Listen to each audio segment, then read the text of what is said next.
All right, I am making a change to the order again. Everybody is just infatuated and in love with the order I picked of going by war, lowest to highest. I mean, it is the biggest hit in the world. Um, but also, as you can see, no mustache. I tried to trim it. It made me look like someone I really didn't want to look like. So, yeah, it's gone. It's nice too for No Shave November. But yeah. Let's talk about Penn Murfee. And the reason why I'm skipping to Penn Murfee is instead of me being petty and going to Paul Sewald, Penn Murfee, no longer a member of the Seattle Mariner organization, claimed off waivers today by the New York Mets. So let's do our review of Penn Murfee. But before we do that, let's thank the good people of Simply Seattle for sponsoring the show. Simply Seattle has the very best in Seattle sports clothing. Whether you're looking for stuff for those Mariners, of course, the Seahawks, who look great, the Huskies, who are number 5 in the latest college football poll, the Kraken, who are off to a little bit of a rough start, but I think things will turn around. Huskies, Sounders. I think I just mentioned the Huskies, Sounders playoffs right now. Storm, hopefully getting a high draft pick, everything going well. It's a good time to be a Seattle sports fan, and it's always a good time to visit simplyseattle.com. Use code MOLLYWOP15 at checkout, MOLLYWHOP15 to save 15% off of your order. Thank you so much, Simply Seattle, www.simplyseattle.com. All right, I'm getting one bar, by the way. So if this is one of those videos where you don't see a whole heck of a lot of me or phrases, I don't care as long as the audio is good. So let's talk about what Penn Murfee did in the year 2023. Now, he only had 16 appearances, but he had a 1.29 ERA in those appearances, 16 strikeouts in 14 innings, a 1.0 whip. You know, whip can be kind of a misleading stat, but that tells you that he was pretty darn good in that limited time. And it's worth pointing out that he was a big part of their bullpen in 2022, a 2.99 ERA, 76 strikeouts in just over 69 in the third innings, 0.95 whip. Of course, has the injury, UCL, I almost said UCLA, has that injury. I'm not meaning to laugh at the injury. I apologize for that. But the fact that I almost said UCLA is kind of funny. Hurt the Mariners. It hurt the Mariners. The Mariners got a ton of production last year from Penn Murfee and Matt Festa. And because Matt Festa wasn't particularly effective, we'll get to him. And because Penn Murfee was injured, they didn't have those arms. And I think that was kind of an underrated loss for that bullpen. The bullpen probably isn't the reason why they didn't make the playoffs. You know, that's not a huge blame, but it wasn't as good as last year. There's no doubt about that. That was one of the best bullpens in baseball in 2023, or excuse me, 2022. It was pretty good by ERA in 2023, really good in August, the greatest August in Seattle Mariner history. But there were some ups and downs, and I think missing Murfee is something that, you know, you can't completely overstate.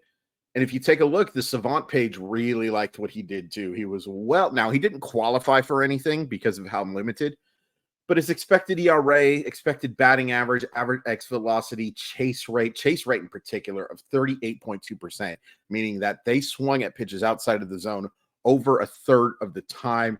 K rate, barrel percentage, hard hit percentage, all well above average. Now, look, because of what Penn Murfee is, there are a lot of walks. There are a ton of walks because very rarely are his pitches in the strike zone. You are relying on that chase rate. And a 17.2 walk rate is gross. There's just no denying it. The fact that he has a well below average fastball, too, is another reason why Penn Murfee is not ever going to be a closer. He is that guy that you want for right-handed situations. Ultimately, if there was such thing as a Rugi anymore, right-handed only guy, he's that awesome dude to have for that last batter of an inning to know that sweeper against right-handers. Now, he can get left-handers out, but you certainly feel more confident when he's facing a right-handed hitter than a southpaw. Average fastball is 87.8 miles per hour. And it's also worth pointing out that Penn Murfee is going to be 30 years old next year. Seems like a younger guy. You know, 30 is not old. I know as a 40-year-old that 30 is not old. But he's maybe not the young guy that people think because of his lack of experience. Now, he's been around for a while. It took him a little while to break out, and once he did break out, he's been a huge part. And now he's going to be a part of the Mets. And I have mixed feelings about it. I mean, I'm certainly not happy that he's going to be playing for another team next year. I also kind of get it. If you need that 40-man roster spot, if you need to, if you're not planning on him being a big part of your bullpen next year, and, for at least half of the season, it looks like he's not going to be part of anybody. He's going to be out until at least June. Very good chance that it's not till the All-Star break. Do I love that it seems like it's more about not wanting to pay Penn Murfee? No, I don't love that. But I also get it. Lots of major league teams do make roster decisions like this. That being said, it's a really nice get for the Mets. Really nice get, because when he's healthy and he's throwing at his best, he's a legit step below high leverage reliever. It's a nice little get for them, for a team that needs help in the bullpen. Not going to be until the second half of the season, but it's a nice little get. I forgot to give a grade for Paul Sewald in the last one. I'm going to give him a B+.